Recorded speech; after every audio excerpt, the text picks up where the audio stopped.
and you must be his mother. Actually, no, I'm not. This 50-plus-year-old person sitting in the orthopedist's office to talk about possibly getting his hip replaced did not bring his mother in with him. Nor is he taking her out for a bagel or to help him pick out his next car. He did bring his life partner. I understand part of why this keeps happening.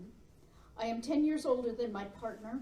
He looks younger than his years, and I guess look older than I am. Taking all that into account, I suppose it's fair that people think the age difference must equal something different than partner. But why? Why do they even guess when they could just ask the open question, and you are? Come to think of it, why does the car salesman, the cashier, or the healthcare professional even need to know what our relationship is? Isn't a name enough? No, a name is not enough. There's no obvious story in a name, and human brains are storytellers. That's part of their whole reason for being, to create stories. We create stories about our lives, and we create stories about other people's lives. When someone cuts you off on the highway, doesn't your brain hand you an immediate story about who she is and why she did such a reckless, short-sighted, mean, or stupid thing? When the headline says a politician has been caught doing something he shouldn't, does your brain patiently wait until you read the whole article to learn what happened? Or does it immediately supply you with answers to who he is and why he acted as he did?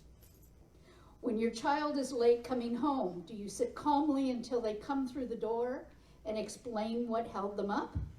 Or does your brain feed you one horrifying or infuriating scenario after another to entertain you while you wait? The stories our brain tells us don't even have to make sense. Think about the last dream you remember fairly well. Review the scenes.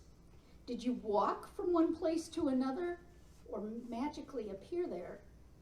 Where did that person or tiger or trombone come from? Was that staircase you took present in the last scene? Were you even in a building before you started up the stairs? These questions don't usually happen in dreams. Dreams jump from one place, one person, one scenario to another, and we go along for the ride, confident that the story makes sense even when it does not. Those same crazy leaps of logic happen when we create our own self-stories. Elsewhere, we'll talk more about how our self-stories get created and how they may really mess with us. For now, we'll stick with the stories our brain tells us about other people. Let's look at where these stories come from. Clearly, you do not know for sure what that driver was thinking, even if she gives you the finger in her rearview mirror. Does that mean she's getting even with you because you didn't slow down to let her into your lane a few yards back? Did you even notice that she was trying to change lanes? Is she a past client still ticked off that you didn't give her what she wanted? Is your car the same color and model as the one that cut her off many miles back? Despite all the thousands of possibilities for why she cut you off, your brain probably fed you just one, and it likely has to do with her basic character. Where did it come up with that story? The answer is simple: its own experience, and its beliefs about how the world works, and the current brain chemicals it's swimming in. Are you feeling on top of the world or at the bottom of a very deep pit? And actually, does it matter? The point is, your brain routinely takes the slimmest piece of experience and automatically spins a story around it. You may think the story is true and makes sense, just as our dreams make sense as long as we're in them, but all it really is a figment of your imaginative synapses. Let's return to me and my partner, confronted with some brain's very wrong story about who we are to each other. Now what? Do we get mad and cuss them out? Let them assume they are right by not saying anything? Turn around and walk out? or suffer everyone's embarrassment while patiently explaining that although there is an age difference between us, we are actually partners.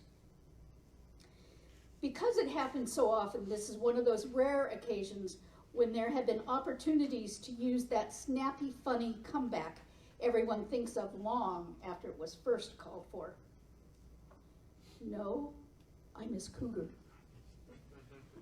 The image still doesn't fit well. Both of us are a little doughy for the stereotype of a sleek older woman with her svelte boy toy, but it does yank the picture in a different direction. We can usually say it with a smile or even a chuckle, and it does its job, reminding all of us to keep a short leash on our assumptions.